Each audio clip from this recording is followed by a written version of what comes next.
તો નડિયાદ ખાતે રાજ્ય પોલીસ મહાનિર્દેશક એટલે કે ડીજીપી શ્રી વિકાસ સહાયની અધ્યક્ષતામાં મંથલી ક્રાઇમ કોન્ફરન્સનું આયોજન કરવામાં આવ્યું.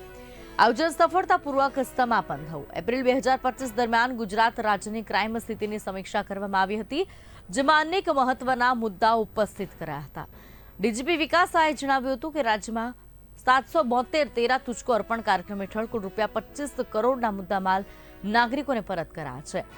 આ કાર્યક્રમ પોલીસ અને નાગરિકો વચ્ચેના વિશ્વાસના પુલને વધુ મજબૂત બનાવે છે.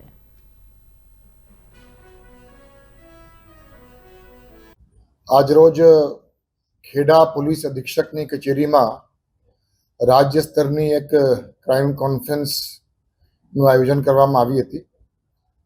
દર મહિને ગુજરાત રાજ્યના વરિષ્ઠ પોલીસ અધિકારીઓ, પોલીસ ભવનના અધિકારીઓ, તમામ પોલીસ કમિશનર્સ અને તમામ રેન્જ વડાઓની સાથે આપણે એક ક્રાઇમ કોન્ફરન્સ રાખીએ છીએ. અને આ ક્રાઇમ કોન્ફરન્સ દરમિયાન ગયા માસમાં જે કંઈ ક્રાઇમ થયા છે, જે કંઈ પોલીસના વિષય ઉપરના જે કંઈ પ્રશ્નો ઉપસ્થિત થયા હોય તે બાબતે ચર્ચાઓ કરવામાં આવે છે.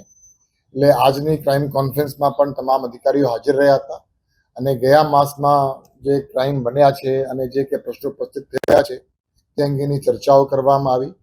મને જણાવતા ખૂબ આનંદ થાય છે કે મોટાભાગની જે અમદાવાદ શહેર હોય કે સુરત શહેર હોય કે વડોદરા હોય, 4 પોલીસ કમિશનરેટ તમામ જિલ્લાઓમાં ગયા માસમાં ક્રાઇમ અંકુશમાં રહ્યા છે.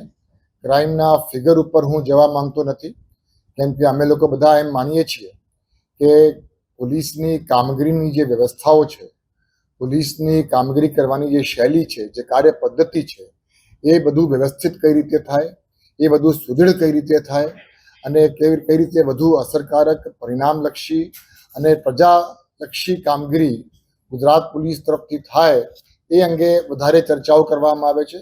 ક્રાઇમની આંકડાઓની પણ ચર્ચા તો થાય જ છે, પણ ક્રાઇમની આંકડાથી વધુ મહત્વ કદાચ પોલીસની કામગીરી કરવાની જે રીત છે, જે એટીટ્યુડ છે, જે માઇન્ડસેટ છે, એ ઉપર વધુ ચર્ચાઓ કરવામાં આવે છે.